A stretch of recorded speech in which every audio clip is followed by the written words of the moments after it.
Assalamualaikum warahmatullahi wabarakatuh, sahabat desa dimanapun berada, salam berdesa.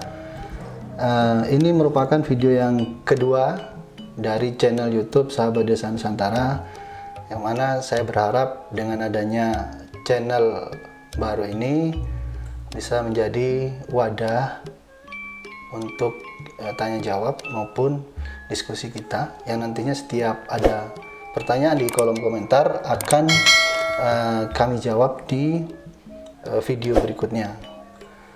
Sebagai lanjutan dari video yang pertama, saya sudah mencoba melihat beberapa komentar yang ada di video tersebut. Memang baru sedikit yang memberikan komentar, memberikan like. Itu merupakan suatu support atau dukungan yang baik bagi channel ini. Program yang akan kita laksanakan atau kita garap, yaitu saya beri nama program tanya jawab desa atau Q&A, di mana setiap ada pertanyaan kami coba untuk menjawab sesuai dengan kemampuan saya tentunya. Jika kemudian nanti ada beberapa jawaban yang kurang pas, saya berharap nanti teman-teman bisa menambahkan di kolom komentar dan bisa saya perbaiki untuk ke depan. Baik sahabat desa, kita coba membuka video lama, video sebelumnya, yaitu ada beberapa pertanyaan yang perlu saya bahas dan saya jawab. Yang pertama dari Bapak Irlan Fase. Ya. Pertanyaannya, kalau Pemdes mengganti nama penerima BLT tanpa melalui mekanisme Musdesus atau Musyawarah Desa Khusus, perubahan penetapan penerima BLT dan Perkades perubahan, apakah itu melanggar aturan atau tidak? Ya. Jadi sahabat desa, pertanyaan seputar BLT ya, yang mana BLT dan dana desa ini kita ketahui sementara dilaksanakan, bahkan ada yang baru saja mencairkan.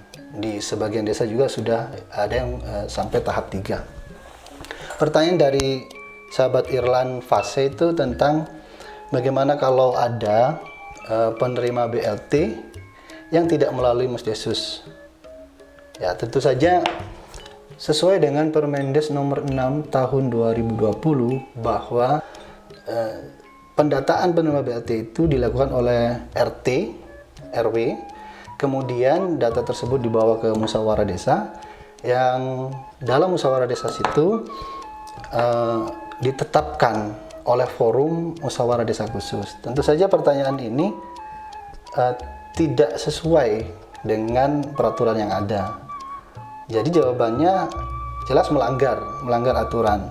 Kemudian bagaimana jika, ini saya hanya menambahkan, bagaimana jika memang penerima BLT itu betul-betul menjadi sasaran, betul-betul yang membutuhkan, tetapi pada waktu musyawarah desa khusus tidak diusulkan. Nah, jawabannya ada dua opsi. Opsi yang pertama tentu jika ada perubahan nama dalam daftar penerima BLT, maka harus dilakukan musyawarah desa khusus kembali. Yang kedua, sehingga daftar penerima BLT itu tentu terjadi pergeseran nama. Pergeseran nama tentu tidak akan mempengaruhi terhadap pergeseran anggaran. Untuk itu tidak perlu merubah APBDes. Tetapi jika pergeseran nama itu mempengaruhi atau penambahan nama itu mempengaruhi perubahan anggaran, tentu saja itu akan dilakukan perubahan APBDes. Sebab kalau tidak akan masuk di dalam plot anggaran yang ditetapkan di APBD sebelumnya. Untuk itu ada dua opsi. Yang pertama hanya pergeseran nama, silakan dilakukan musyawarah desa untuk pergantian nama tersebut. Misalnya si A sebetulnya pada pendataan pertama itu tidak tepat untuk menerima sasaran, kemudian digantikan si B. Saya kira tidak masalah. Kemudian yang kedua, jika penambahan nama misalnya dari 30 menjadi 31 tentu menjadi ada perubahan anggaran, tentu harus melalui mekanisme dari awal lagi, mulai musyawarah desa khusus, kemudian penetapan penerima BLT sampai dengan Perdes perubahan APBDes. Dan sesuai Permendagri 20 tahun 2018 bahwa perubahan APBDes hanya bisa dilakukan 1 kali dalam setahun kecuali dalam keadaan luar biasa atau KLB. Nah, ketentuan keadaan luar biasa tersebut diatur dalam Perbub atau Perwali tentang pengelolaan keuangan desa. Jadi di dalam Perbub tersebut harus ada yang mengatur tentang apa kriteria-kriteria sehingga bisa masuk dalam kategori keadaan luar biasa. Jadi tidak usah menunggu Perbub khusus untuk keadaan luar biasa untuk merubah APBDes dalam 1 tahun sebanyak 2 kali. Mungkin itu ya. Yang kedua, pertanyaan kedua dari BPD Tertek, mungkin desa Tertek ya. Pertanyaannya, bagaimana langkah kami BPD untuk bisa membangun desa bersama-sama dengan Pemdes. Namun dari Pemdes, dalam hal ini Kades, tidak bisa bersinergi dengan BPD. Yang perlu kita ketahui bahwa BPD itu adalah mitra kepala desa, bukan bawahan kepala desa atau atasan kepala desa, bukan juga sebagai auditor. Beda auditor dengan pengawas. Kalau auditor itu lebih ke memeriksa apakah penganggaran pada saat perencanaan itu sesuai dengan pelaksanaan, dan itu sudah ada lembaga atau badan yang mempunyai kewenangan untuk melakukan audit tersebut. BPD sendiri itu lebih ke pengawasan, jadi memberikan kontrol kepada pemerintah desa dalam hal penyelenggaraan pemerintahan desa selama kurun waktu 1 tahun, yang kemudian diterbitkan laporan pertanggungjawaban pelaksanaan penyelenggaraan pemerintahan desa. Jadi, bagaimana jika tidak bisa bersinergi dengan BPD? Yang saya ketahui di desa-desa yang pernah saya kunjungi, memang justru kalau BPD-nya itu tidak akur dalam hal ini, tidak sinergi dengan pemerintah desa, itu susah desanya mau maju, karena dari perwakilan masyarakat dalam hal ini BPD dengan penyelenggara pemerintah desa tidak bisa menyatu, sehingga apapun yang diusulkan baik dari BPD maupun dari pemerintah desa itu saling mencurigai, justru ada seperti ada kepentingan masing-masing.